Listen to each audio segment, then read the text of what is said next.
ఓం నమో భగవతే వాసుదేవాయ. మనం పాండవుల యొక్క పురోహితుడైనటువంటి దౌమ్యుడి గురించి తెలుసుకుంటూ, పాండవులందరూ కూడా అంగారపర్ణుడు ఉన్నటువంటి సరోవరం దగ్గరికి రావడం, అక్కడ వాళ్ళని చూసి ఇది నాకొక్కడికే సొంతం, నా భార్యకేను, మీరెవరూ రాకూడదని భీమార్జనులతో అనేసరికి వాళ్ళిద్దరూ కలిసి అంగారపర్ణుణ్ణి ధర్మరాజు దగ్గరికి తీసుకొచ్చి పడేశారు. అప్పుడు ధర్మరాజు గారు యుద్ధభూమిలో కిందకి ఒరిగిపోయిన వాడు కానీ, వెన్నిచ్చిన వాడు కానీ, ఆ ధనస్సు చేతిలో లేనివాడిని కానీ మనం చంపకూడదు, కాబట్టి విదిలేయండి అన్నప్పుడు అంగారపర్ణుడు లేచి ఒక చిత్రమైన మాట అన్నాడు అన్న దగ్గర నిన్న మనం ఆపాం. మనం దేనిని నమ్మాలో దానిని నమ్మినట్లయితే మనకు 10 ఏళ్ల తర్వాత వచ్చే కష్టం ఏమిటో దానికి ఈశ్వరుడు ఇప్పుడే విరుగుడు ఇచ్చేయడం మొదలు పెడతాడు. ధర్మం పట్టుకున్న వాడికి ప్రమాదం రాకుండా వాడి జీవితానికి కావలసిన అభ్యున్నతిని ఈశ్వరుడు నిర్ణయం చేసేసి ఉంచుతాడు. అది పట్టుకోవడం వస్తే చాలు మనకి. పాండవులు ధర్మాన్ని పట్టుకున్నారు. భగవంతుడు వాళ్ళకి ఏది లేదో, ఏది ఉండాలో, ఏది రావాలో చేసేశాడు. వాళ్ళు అంగారపర్ణుణ్ణి రక్షణ చేస్తే ఆయన అన్నాడు, మిమ్మల్ని చూస్తే నాకు చాలా సంతోషంగా ఉంది. నేను మీతో స్నేహం చేస్తాను. అర్జున, నీ బాణప్రయోగాన్ని చూసి నేను ముగ్ధుణ్ణయ్యాను. నీకు చాక్షుషీ విద్యను ఇస్తాను, తీసుకో. చాక్షుషీ విద్య అందరికీ రాదు, ఒక్క గంధర్వులకే ఉంటుంది. ఆ విద్య తెలిసి ఉన్నవాడు ఇక్కడ కూర్చుని కళ్ళు మూసుకుంటే 3 లోకాలలో ఎక్కడ ఏమవుతుందో తెలుసుకోగలడు. అటువంటి విద్యను నీకు ఇస్తాను, స్వీకరించవలసింది అని అన్నాడు. ఇది భారతం అంటే ఇదండి. ఎక్కడెక్కడ వాళ్ళు ఎంతో శత్రువులుగా ఉందాము అనుకున్న వాళ్ళు కూడా పాండవుల్ని చూసేసరికి ఆ రకంగా వాళ్ళు పట్టుకున్న ధర్మానికి లొంగిపోతున్నారు. ప్రత్యేకంగా గంధర్వజాతి గుర్రాలని ఉంటాయి. ఈ గుర్రాలు రావడం కూడా చాలా చిత్రమైన స్థితిలో వచ్చాయి. వృత్తాసురుడు అనే రాక్షసుడిని ఇంద్రుడు చంపాడు. చంపినప్పుడు వజ్రాయుధపు ముక్కలు కొన్ని కింద పడ్డాయి. అందులో ఒక ముక్క ఈ గంధర్వజాతి గుర్రంలోకి ప్రవేశించింది. అందుకని వాటికి దౌడు లేదు. వాటి పరుగు వేరుగా ఉంటుంది, వాటి లంఘనం వేరుగా ఉంటుంది, వాటి లాఘవం వేరుగా ఉంటుంది. అటువంటి గుర్రాలను కొన్ని వందలు నీకు బహుకరిస్తాను అన్నాడు. అయితే పాండవులకి ఎప్పుడూ ధర్మం కావాలి కదండి.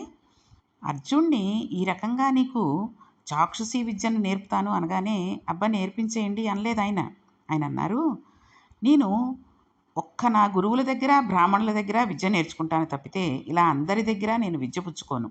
అలా విద్య పుచ్చుకోవడం, ధనం పుచ్చుకోవడం వంటి పనులు నేను చేయను. మిత్రమా, గుర్రాలు ఇస్తానన్నావు, ఇవ్వు. నీకు నాకు స్నేహం అన్నావు, బాగుంది. నీవు ఇచ్చినా నాకు ఆ చాక్షుషీ విద్య అక్కర్లేదు అన్నాడు. ఇది అర్జునుడంటే. పాండవుల ధర్మనీతి అంటే అటువంటిదండి. అనేసిన తర్వాత ఆయన ఒక మాట అన్నాడు, నీవు నన్ను చూసి ఇంత పొగుడుతున్నావే, ఇందాక మేము 5గురు నడిచి వస్తున్నప్పుడు చాక్షుషీ విద్య నీకే ఉన్నప్పుడు మేము ఎవరమో తెలియదా? తెలిసి ఉన్నవాడివైతే అంత అధిక్షేపించి మాతో మాట్లాడవచ్చునా? మమ్మల్ని సామాన్య మానవులుగా భావించి అర్ధరాత్రి పూట నడుస్తున్నారేమిటి అన్నావు. నీ మాటలు సామాన్య మానవులకు వర్తిస్తాయి. మేము వీరాధివీరులం, మేము అర్ధరాత్రైనా తిరగలం, మేము సర్వభూతములను నిగ్రహించగల వాళ్ళం అని నేను చెప్పాను. మరి నువ్వు మమ్మల్ని ఆ మాట ఎందుకన్నావు అని అడిగాడు. అంతే కదండి, ఆయనకే చాక్షుషీ విద్య వచ్చినట్టయితే ఈ పాండవులు ఎందుకు వస్తున్నారు ఏంటి అన్న విషయం తెలిసిపోయి ఉండాలి కదా. అదే ప్రశ్న అర్జునుడు అడిగాడు. అడిగితే అంగారపర్ణుడు అన్నాడు, నాకు తెలిసే నేను ఈ మాట అన్నాను, మీకు ఉండవలసినది మీ దగ్గర ఒకటి లేదు అన్నాడు. వీళ్ళందరూ ఆశ్చర్యపోయారు. ఇదేమిటి ఇతను ఇలా అంటున్నాడని. ఏది మా దగ్గర ఉండాల్సింది లేదు అని అడిగారు. మీకు పురోహితుడు లేడు అని చెప్పాడు. ఎందుకు మాట అన్నావు అని వాళ్ళు అడిగితే, సుక్షత్రియులైన వారు, ఇంత పరాక్రమోపేతులు అయిన మీ బట్టి వారు ఎప్పుడూ పురోహితుడిని ముందు పెట్టుకుని నడవాలి. ఆయన ఎప్పుడూ శుభాశుభాలను నిర్ణయించి చెబుతూ ఉండాలి. మీకే ఒక పురోహితుడు ఉంటే ఆయన నా మాయలకు ప్రతిచర్య చేసి ఉండేవాడు, మిమ్మల్ని రక్షించి ఉండేవాడు. మీ గురించి మీరు చెప్పుకుని మిమ్మల్ని మీరు రక్షించుకోవాల్సిన అవసరం లేదు. మీకు ఎప్పుడూ మంచి మాటలు చెబుతూ ఉండేవాడు. మీరు ఒక పురోహితుడిని ఉంచుకోకపోవడం మీ తప్పు. ఇప్పటికైనా మించిపోయింది లేదు. మీరు ఒక పురోహితుడిని వరించి ఆయన మీ ముందు నడవడం, ఆయన వెనక మీరు నడవడం, ప్రతిరోజు ఆయనకు నమస్కారం చేయడం మీరు నేర్చుకోండి అన్నాడు. ఆ తర్వాత ఆదిపర్వంలో చాలా సంభాషణ నడిచింది అనుకోండి. నడిచిన తర్వాత పాండవులు ఆయన అన్నారు, మాకు ఎవరు పురోహితుడిగా ఉంటే బాగుంటుందో నువ్వు మాకు సలహా చెప్పు అని అతన్నే అడిగారు. అంగారపర్ణోపాఖ్యానం అందుకు తీసుకొచ్చారండి. భగవంతుడు అందుకు కూర్చాడు. ఇప్పుడు ఆయన అన్నాడు, నువ్వు వేసిన ఆగ్నేయాస్త్రానికి నా రథం కాలిపోయింది, కానీ నేను పరమేశ్వరుని భృత్యమైన కుబేరునికి చెలికాడిని. అందుకే ఇప్పుడు నాకు వజ్రములు పొదిగిన విచిత్రమైన రథం వచ్చింది. ఓడిపోయిన నేను అంగారపర్ణుడు అనే పేరును వదిలేస్తున్నాను. ఇప్పుడు నేను చిత్రమైన రథాన్ని ఎక్కుతున్నాను కాబట్టి ఇక ముందు నుంచి నన్ను చిత్రరథుడు అని అన్నాడు. నిజంగా ఆయన ఒక విచిత్రమైన వ్యక్తినే అనుకోవాలి కదండి. ఆ తర్వాత ఎవరిని వాళ్ళు పురోహితుడిగా వరించవలసి ఉంటుందో చెప్పాడు. మీరు ఈ గంగానదిని దాటి అవతలి ఒడ్డుకు వెళ్ళండి. అక్కడ ఒక మహానుభావుడు ఉన్నాడు. ఆయన వేదాంగాలు చదువుకున్నాడు. నిత్యతృప్తి కలిగినవాడు. సమస్త భూతాలను శాసించగలిగినవాడు. వెలుగుతున్న అగ్నిశిఖలా ఉంటాడు. అంతటి అనుష్ఠాన తత్పరత కలిగినవాడు. ఎంత తెలుసుకున్నాడో అంత అనుష్ఠిస్తాడు. ఆ మహానుభావుడిని మీకు పురోహితుడిగా ఉండమని వరించండి. ఆయన దేవల మహర్షి సోదరుడు అని అంగారపర్ణుడు చెప్పాడు. దేవల మహర్షి గురించి గజేంద్ర మోక్ష సన్నివేశంలో మనం విన్నాం కదండి, భాగవతంలో విన్నాం. కూహు అనే గంధర్వుడు తన ప్రియురాలతో కలిసి స్నానం చేస్తున్నప్పుడు దేవల మహర్షి వచ్చి అక్కడ స్నానం చేస్తుంటే ఈయన ఇంత బక్కగా ఉన్నాడు, స్నానం చేస్తున్నాడు అని ఈత కొడుతూ అడుగు నుంచి వెళ్ళి దేవల మహర్షి కాళ్ళు పట్టుకుని లాగేస్తే మహర్షి నీటిలో కింద పడిపోయారు. నీటి అడుగు నుంచి వచ్చి కాలు పట్టుకోవడం సంతోషంగా ఉంది కాబట్టి మీరు మొసలిగా జన్మించండి, అప్పుడు మీ కండకావరం తీరుతుందని వాళ్ళని శపించి గజేంద్ర మోక్షణ వృత్తాంతానికి కారకుడైన ఋషి ఎవరో ఆ దేవల మహర్షి తమ్ముడే ఈ మహానుభావుడైనటువంటి దౌమ్యుడు. కాబట్టి మీరు వెళ్ళి ఆయనను వరించండి అన్నాడు. ఇప్పుడు మీకు జ్ఞాపకం వచ్చి ఉంటుంది దేవల మహర్షి గురించి. మనం భాగవతంలో చెప్పుకున్నాం గజేంద్ర మోక్షంలో కదండి. లేదంటే ఒక్కసారి వినండి, పర్వాలేదు. ఇప్పుడు పాండవులు గంగ అవతలి ఒడ్డుకు వెళ్ళి దౌమ్యుడిని పురోహితుడిగా వరించారు. దౌమ్యుడు కూడా అంగీకరించాడు. నేను మీకు పౌరోహిత్యం చేస్తాను అన్నాడు. మహానుభావుడు దౌమ్యుడు పురోహితునిగా వచ్చిన తర్వాత మత్స్యంత్రాన్ని కొట్టారు. ధర్మరాజుకి ద్రౌపదికి మిగిలిన పాండవులకి ద్రౌపదికి దౌమ్యుడే వివాహం చేశాడు. కాబట్టి మహాభారతం అంటే సామెతలు పుట్టండి. ఏమీ లేకపోయినా సామెతలన్నీ భారతం నుంచే పుట్టాయి. తెలిసినా తెలియకపోయినా ఆయన ఏమిటండి ధర్మరాజండి అంటారు కదండి. అది కాక ఇంట్లో బయట ధర్మరాజు, ఇంట్లో యమధర్మరాజు అని కూడా అంటూ ఉంటారు. ధర్మరాజు అంటే ఎవరు ఏది అడిగినా ఇచ్చేస్తాడు, అందరినీ రక్షిస్తాడు. పెద్ద పట్టించుకోడనుకోండి, ఆయనకేమిటి ధర్మరాజు అని అంటుంటారు. ఇలాగా బోళ్ళు వచ్చాయండి సామెతలు. అలాగే చూడండి, ఎవరైనా కోపంగా ఇదిగా ఉన్నారనుకోండి, అమ్మో ఎంత ఉద్రేకం అండి భీముళ్లాగా అంటాడు. అలాగే ఎవరైనా గబగబా అన్ని పనులు చేసేసి చకచకా చేస్తున్నారంటే ఆయనకేమిటండి ఆవిడకేమిటండి సవ్యసాచి, ఏ పనైనా 2 చేతులతోటి చేసేస్తాడు అంటారు. అలాగే ఈ ఏదైనా విషయాలు కొన్ని గబగబా చెప్పినా లేకపోతే ఈ ఆలోచనల్ని చకచకా చేసినా ఆయన గుర్రాలు తోలడంలో నకులుడండి అంటూ ఉంటారు. వంట అది చేసేవాళ్ళని నలభహిమ పాకమండి అంటూ ఉంటారు. వీడెవడండి బాబు సైంధవుల్లో అడ్డుపడుతూ ఉంటాడు అంటూ ఉంటారు. ఇంకా ఈ యుద్ధరంగంలోకి వచ్చినటువంటి విషయాల్లోకి వస్తే వాడెవడండి బాబు తొడలు విరిగిపోయి దుర్యోధనుడు పడిపోయినట్టు పడిపోయాడు అంటారు. వీడెవడండి ఆడవాళ్ళని పట్టుకుని అన్నీ అనేసేస్తూ దుశ్శాసనులా చీరలు లాగినట్టు ఆ రకంగా అంటాడేంటి అంటూ ఉంటారు. అలాగే కొంతమంది దుష్టుల్ని వీడి చూపులు ఏమిటండి బాబు కీచకుడిలాగా చూపులు చూస్తున్నాడు అంటూ ఉంటారు ఆడవాళ్ళు కూడా. కాబట్టి ఈ సామెతలన్నీ కూడా భారతంలోంచి చాలా మటుకు వచ్చాయి. అంటే ఇప్పటికీ మహాభారతం సజీవంగా అందులో ఉన్న వ్యక్తులు పాత్రలుగా మారి సమాజంలో తిరుగుతూనే ఉన్నారు అన్న విషయం మనకు తెలుస్తుంది. అందుకే మహానుభావుడు వ్యాసుడు నేను భారతంలో చెప్పనిది సమాజంలో లేదు, సమాజంలో అనుష్ఠించేది భారతంలో లేకుండా లేదు, నేను చెప్పింది కాక ఇంకొకటి లేదు, నేను భారతంలో అన్నీ చెప్పాను అని అన్నారు. అరణ్యవాస కాలంలో ధర్మరాజు గారికి ఒక పెద్ద క్లిష్ట సమస్య వచ్చిందండి. ఇదంతా కూడా ఈ సామెతలు అవి కూడా మనం ఒకసారి గుర్తు చేసుకోవడానికి ఇప్పటికీ మనం భారతాన్ని ఈ రకంగానైనా గుర్తు చేసుకుంటున్నాం అని తెలుసుకోవచ్చు. చూడండి, మనం భాగవతం అది చదివినప్పుడు కృష్ణుడి లీలలు చూసినప్పుడు మన పిల్లలు మనకి కృష్ణుడిలాగే అనిపిస్తూ ఉంటారు. ఎంత పెద్దవాళ్ళైనా సరే చూసారా, ఏదైనా సరే తల్లికి చూపించకుండా వాడి చిన్న పెన్సిలో పెన్నో ఏదో తీసుకుని దాచేసి అమ్మకేసి అలా చూస్తూ ఉంటాడు. 1.5-2 వాడు ఏదో దాచిపెట్టేశాను అనుకుంటాడు. వాడు గుప్పిట్లో అది తాగదు ఆ పెన్ను పెన్సిలు. అప్పుడు అమ్మ ఏం చెయ్యాలి, పెన్ ఇచ్చేసే అలా పడే అక్కడ పెట్టుకో, తీసుకున్నావేంటి అని విసుక్కోకూడదు. విసుక్కోదు కూడా తల్లి. ఏం చేస్తుందో తెలుసండి, అయ్యో ఇక్కడ పెన్ను ఉండాలేది, పెన్ను ఉండాలేది అంటే వాడు చూపించేస్తాడు తెలియక పాపం. అమ్మ దొంగ కిట్టప్ప నువ్వు తీసావా అంటుంది. అంటే కృష్ణుడిని తలుచుకుంటూ ఉంటుంది. దొంగ కిట్టప్ప అన్నా కృష్ణుడిని తలుచుకున్నట్టే కదండి. ఆ రకంగా భగవంతుణ్ణి ఏదో రకంగా ఎలాగైతే తలుచుకుని మనం పురాణాలని మర్చిపోకుండా నిత్యం జ్ఞాపకం చేసుకుంటున్నామో భారతాన్ని కూడా సామెతల రూపంలో మనం తలుచుకుంటున్నాము అని చెప్పడానికి ఈ చిన్న ఉదాహరణ చెప్పడం అయింది. కాబట్టి వాసకాలంలో ధర్మరాజు గారికి ఒక పెద్ద క్లిష్ట సమస్య వచ్చింది. అరణ్యవాసానికి వెళ్ళినప్పుడు బ్రాహ్మణులందరూ ధర్మరాజు గారితో వచ్చేస్తే ధర్మరాజు గారు బెంగపెట్టుకున్నారు. పురోహితుడు కష్టం సుఖం చెప్పుకోవడానికి ఉంటాడు. ఇప్పుడు కూడా వచ్చిన బ్రాహ్మణులందరికీ అన్నం పెట్టాలి. ఎలాగా? వంట చేయడానికి ఒక ద్రౌపదీదేవియే ఉంది. కాబట్టి ఇప్పుడు ఆయన వెళ్ళి దౌమ్యుడితో ఇంతమంది బ్రాహ్మణులకి అన్నం ఎలా పెట్టను అని అడిగాడు.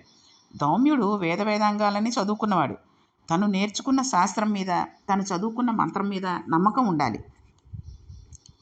ఆయన అన్నాడు, ఉత్తరాయణ పుణ్యకాలం అంతా కూడా నీటిని లాగిన సూర్యభగవానుడు లోకంలో ఉన్న జనులు దాహార్తితో ఉంటే చూసి బాధపడి దక్షిణాయన పుణ్యకాలంలో వర్షాన్ని వర్షించి తన కిరణాలను చంద్రుని యందు ప్రవేశపెట్టి ఓషధులకు శక్తి కల్పించి భూతములకు అన్నం దొరికేటట్టుగా చేశాడు. కాబట్టి అన్నం పెట్టేవాడంటే ఆదిత్యుడే. కాబట్టి నీకు సూర్య అష్టోత్తర శతనామాన్ని ఉపదేశం చేస్తాను. ఉచ్చారణ దోషం లేకుండా 108 నామాలతో సూర్యుని స్తోత్రం చేస్తే ఉపదేశిస్తాను. నీవు నీటిలో నిలబడి సూర్యభగవాన్ని స్తోత్రం చెయ్యి. ఆయన ఆనందిస్తే నీ వెనక ఎంతమంది వచ్చినా నువ్వు అన్నం పెట్టగలవు అని చెప్పాడు. ఆ 108 నామాలు మనం ఆది పర్వంలో నేర్చుకున్నాం కదండి. అందుకని మనకి ఎప్పుడూ తిండికి బట్టకి లోటు లేకుండా ఉండాలంటే నిత్యము ఆ 108 నామాలు సూర్యుడిని మనసులో స్మరిస్తూ జపం చేసుకోవాలి. ఆయన మాటలు విని ధర్మరాజు ఉపదేశం పొంది గంగానది జలాలలో నిలబడి ప్రతిరోజు సూర్యభగవాన్ని ఉపాసన చేశాడు. సూర్యభగవానుడు తృప్తి చెంది ఆయనకు ప్రత్యక్షమై అన్నాడు, నీకు రాగి అక్షయ పాత్ర ఇస్తున్నాను.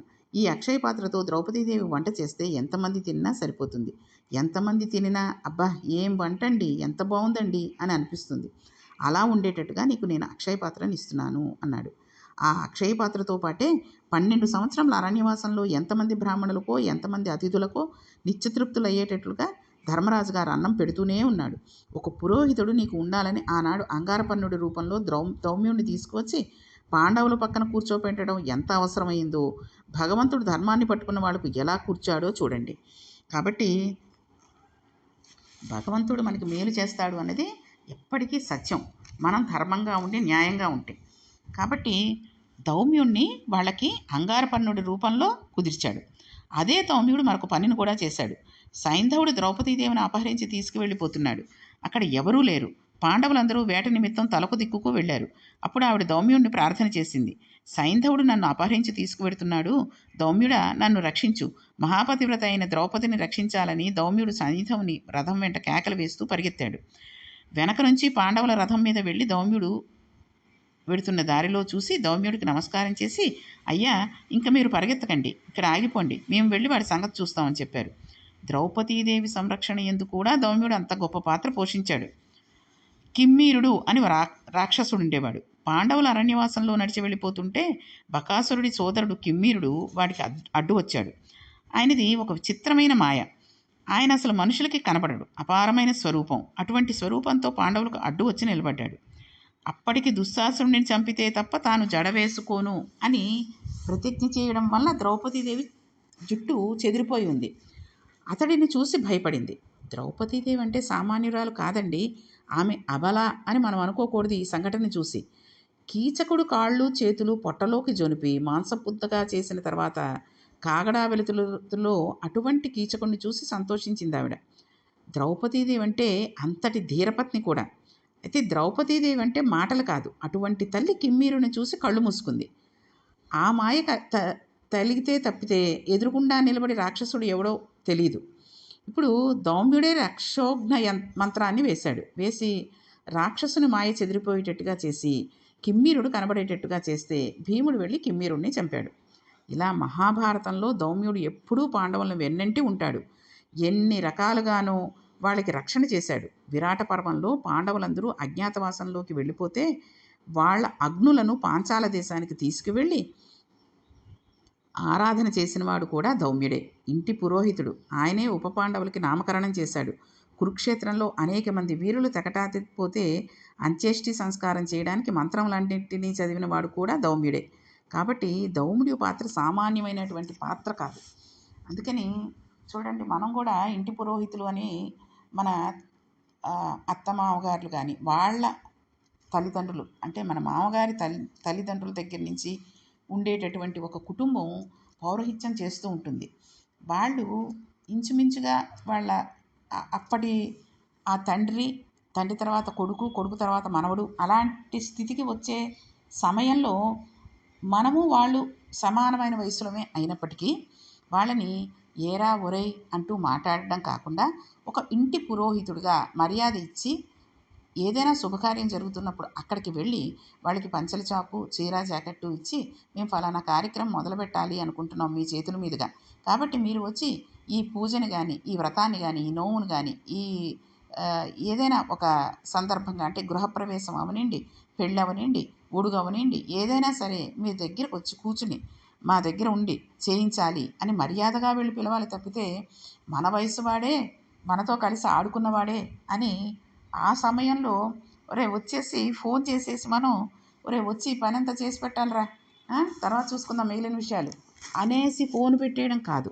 వాళ్ళకి ఇవ్వాల్సిన మర్యాదలు మనం ఇచ్చి వాళ్ళని అంత గౌరవంతో చూస్తే వాళ్ళ యొక్క ఆశీస్సులు మనకి ఎప్పుడూ కూడా ధౌమ్యుడి ఆశీస్సులు ఎలా పాండవులకి అంది వాళ్ళంత విజయానికి చేసుకోవడానికి కారకులయ్యారో అదే రకంగా మనకు కూడా విజయం ఫలించడానికి, తర్వాత మంచి మంచి శుభకార్యాలు చేసుకుని మనం ఎప్పుడూ నిత్యము ఆనందంగా ఉండడానికి కారణమవుతూ ఉంటుంది.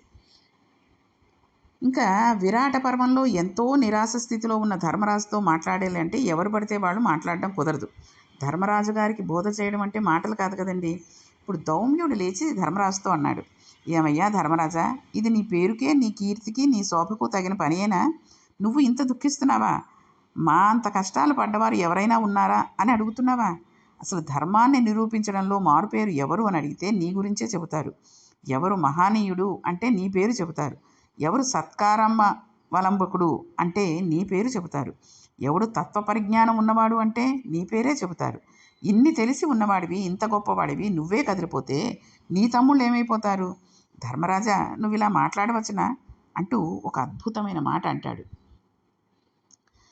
విరాట పర్వం మొదల్లోనే ధర్మరాజు గారు అడిగారు, ఇన్ని బాధలు పడుతున్నాను, ఎవరైనా నాకంటే ఎక్కువ బాధలు పడ్డవారు ఉన్నారా అని అడిగాడు కదండి. దానికి సమాధానంగా ధౌమ్యుడు ధర్మరాజు గారితో అంటున్నాడు. ఆ ధౌమ్యుడు ఎంతటివాడు అని చెప్పడానికి మనం ధౌమ్యుడి గురించి కూడా ఆయన పురోహితుడిగా ఎందుకు వచ్చాడు అనే విషయాన్ని ముందు తెలుసుకున్నాం. కాబట్టి ఆయన అన్నటువంటి అద్భుతమైన మాట ఏంటో తెలుసా అండి? ధర్మరాజా, నీవు ఒక్క విషయాన్ని బాగా జ్ఞాపకంలో ఉంచుకో. కాలం అనేది దాటడం ఎవ్వరికీ సాధ్యం కాదు. ఎంతటి వారైనా సరే కాలానికి వశవర్తులే. కాలాన్ని ఎవ్వరూ దాటసక్యం కాదు ధర్మజ. ఇప్పుడు మీరు కూడా అటువంటి కాలానికి వశపరులై ఉన్నారు. కాబట్టి ఇప్పుడు భగవంతుడిని గట్టిగా పట్టుకోవాలి. కాలం కలిసి వచ్చే వరకు ఓర్పు పట్టవలసి ఉంటుంది. ఇవన్నీ నీకు తెలియవని కాదు. కాలం కష్టంలో సుఖాన్ని ఇస్తోంది. 12 ఏళ్ళు అరణ్యవాసం చెయ్యాలి. కానీ నీవు ఈ సమయంలో ఎందరో ఋషులను దర్శించావు, ఎన్నో తీర్థాలను చేసావు, ఎందరో బ్రాహ్మణులకు అన్నం పెట్టావు, ఎంతోమందితో సత్కర్మలను గూర్చిన ప్రసంగాలు చేశావు. కాలమే ఎదురు తిరిగింది. కాలమే దానిని సక్రమంగా నడిచిపోయేటట్టుగా చేసింది. ఆ కాలమే అజ్ఞాతవాస రూపంలో ఇప్పుడు వచ్చింది. ఆ కాలమే ఇప్పుడు ఈశ్వర రూపంలో నిన్ను అజ్ఞాతవాసం నుండి గట్టు కూడా ఎక్కిస్తుంది. కానీ ఓర్చుకోవడం అన్నది మాత్రం నీకు రావాలి. ఆ ఓర్పు పోయింది అంటే బయటపడిపోతాడు. ఓర్పు పోకూడదు. మీరు ఇప్పటి వరకు ఉన్న పరిస్థితి వేరు, కాలం గడిచిపోయింది. ఇప్పుడు నిన్ను ధర్మరాజు గారు అని అనరు. నువ్వు ఏ పేరు పెట్టుకుంటే ఆ పేరుతో పిలుస్తారు. ఇప్పుడు నీకు కావలసింది ఓర్పు. ఇప్పుడు నువ్వు ఓర్పుతో నిలబడాలి. ధర్మజ, నువ్వు అది కోల్పోతున్నావు అని భయంగా ఉంది. లేకపోతే ఇంత ధర్మం తెలిసి ఉన్న నీ నోటి వెంట ఈ మాట రావచ్చునా అని అడిగాడు. అంతే కదండి. మనం కూడా చూడండి, ఒకానొక పరిస్థితుల్లోకి చాలా దుఃఖంలోకి వెళ్ళిపోతే భగవంతుడిని కూడా మనం ఎదిరించి మాట్లాడేస్తూ ఉంటాం. ఇదేనా నీకు ఇన్ని రోజులు పూజలు చేసినందుకు ఇదేనా నాకు ఇచ్చే ఫలితం అంటూ రకరకాలుగా మాట్లాడేసి మనలో ఉన్నటువంటి ఓర్పును పోగొట్టేసుకుంటూ ఉంటాం. అటువంటిది ధర్మరాజు గారి అంత ఓర్పును కోల్పోయారు అంటే ఇంకెలాగా అని ధౌమ్యుడు ధర్మరాజు గారితో చెప్తున్నాడు. ధౌమ్యుడు తప్పితే ఇలా మాట్లాడగలిగిన వాళ్ళు ఎవరుంటారండి? తనకన్నా కష్టాలు పడ్డవారు ఉన్నారు అని తెలిస్తే కదా తన కష్టాలను తట్టుకోగలిగేది. కష్టం ఒకసారి జీర్ణమైతే ప్రతి చిన్న విషయానికి నీవు కదిలిపోవు, విషయానికి సంతోషంతో నిలబడగలుగుతావు. అలా నిలబడగలిగిన ప్రతిజ్ఞ రామాయణ భారత భాగవతాలు జీర్ణమైతే వస్తుంది. ఎప్పుడైనా సరే ఒక కష్టంలో ఉన్నప్పుడు భగవంతుడు కూడా చూడండి, ఏమిటో ఇంత గొడవలు పడిపోతున్నాం, పెళ్లి చేసుకున్నాం కానీ సుఖంగా లేదు, ఏమిటో ప్రతి చిన్న విషయానికి ఆయన కోపం వచ్చేస్తుంది. ఆయనకు కోపం వస్తే నేను కూడా ఏదో మాట అనేస్తున్నాను, మళ్ళీ తర్వాత చూస్తే ఏంటా అనిపిస్తుంది అనుకుని ఇదే రభస, అత్తేరి ఇంత మాట అంటాడా నేను ఇంత కష్టపడుతుంటే అని భార్య అనుకోవడం. భర్త నేను ఇంత సంపాదించి కష్టపడి తీసుకొస్తుంటే నన్ను తీసి పడేస్తుందా అనుకోవడం. అంటే ఇది ఒక చిన్న ఉదాహరణగా జరిగి ఎవరికి వాళ్ళే ఆ భార్య ఇంట్లో ఉండడం, భర్త ఉద్యోగానికి వెళ్ళిపోవడం జరిగితే భగవంతుడు ఏం చేస్తాడో తెలుసండి, చాలా మటుకి వాళ్ళు ధర్మంగా ఉన్నారా అధర్మంగా ఉన్నారా అని కాదు, మనం నమ్ముకుని ఉంటే భగవంతుడిని ఎవరో ఒకళ్ళ రూపంలో వచ్చి వాళ్ళ కష్టాలు వీళ్ళకి చెప్పుకుంటూ ఉంటారు. అస్తమాటు ఏమిటో అక్కర్లేనివన్నీ తాగుతూ ఉంటాడు, అక్కర్లేనివన్నీ పీలుస్తూ ఉంటాడు, అస్తమాటు కొడుతూ ఉంటాడండి అని ఎవరో ఒక స్త్రీ వచ్చి భార్యగా చెప్పిందనుకోండి, ఆవిడ ఏమనుకుంటుంది వెంటనే, అమ్మో ఇంతకంటే ఎంత నయం మా ఆయన, ఊరికే నేను ఈ పని చిన్న పని కొంచెం తప్పుగా చేశానను లేటుగా చేశానను కోపడ్డారు, నిజమే కదా, ఆయన ఆఫీస్కి టైం అయిపోతుంటే నేను తీరిగ్గా ఈ పనులన్నీ చేస్తూ కూర్చోకుండా చక్కగా ఆయన సమయానికి ఇచ్చేసి ఉంటే ఇలా మాట్లాడకపోను కదా అనుకునేటట్టుగా చేసేస్తూ ఉంటాడు. కాబట్టి భగవంతుడు ఎప్పుడు ఎప్పుడు మనకంటే కష్టంగా ఉన్న వాళ్ళ గురించి చెప్తాడో అప్పుడు మన కష్టం పెద్ద కష్టం కాదు అనిపిస్తూ ఉంటుంది. ప్రతి విషయానికి మనం కదిలిపోకుండా సంతోషంతో నిలబడేటట్టుగా చేస్తూ ఉంటారు. కాబట్టి ఇప్పుడు దౌమ్యుడు అన్నాడు, నీ అంత కష్టాలు పడిన వాళ్ళు ఉన్నారా అని కదా నువ్వు అడిగావు, కాబట్టి నీకు ఒక విషయాన్ని చెప్తాను విను అని ఆయన చెప్పడం మొదలెట్టాడు. ఆయన చెప్పినటువంటి విషయం ఏమిటి అన్నది మనం రేపటి పారాయణంలో తెలుసుకుందాం. ఓం నమో భగవతే వాసుదేవాయ.